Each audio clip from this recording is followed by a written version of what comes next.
nobody had actually gone with a unit for covering the unit for entire deployment. It seemed kind of amazing. It's like, wow, if this so-called war on terror began in 2001, these wars that America and Britain have been fighting since 2001, and nobody's gone to spend the entire deployment of using the soldiers.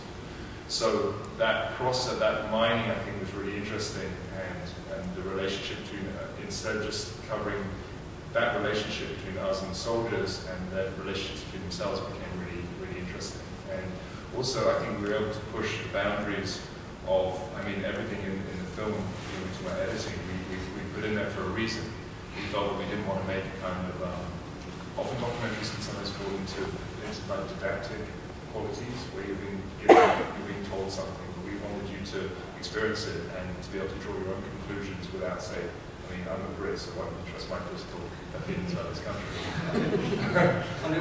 but you know, I didn't want my political opinions to get in the way, you know, and I wanted you to experience that reality and what you said before about the idea that war can, I mean, it changes you, it humanizes you, but at the same time it can also humiliate you or abuse you, all those kind of things, and I think that those are realities that soldiers understand too.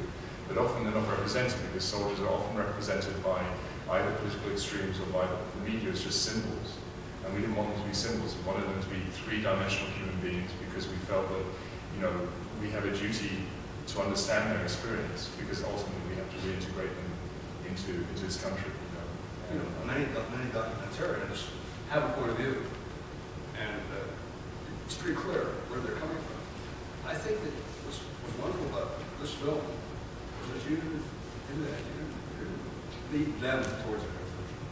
You just looked at the contradictions they faced, their attitudes, their facial reactions, and feelings about stopping.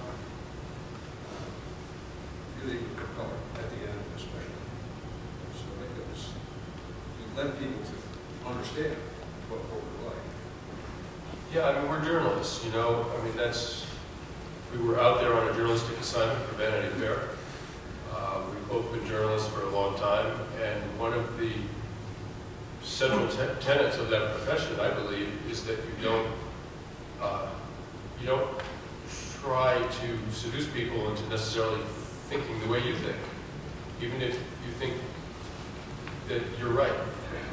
I mean, if you represent the world, you represent reality in as sort of raw and honest a form as possible, I believe people will come to the right conclusions about it.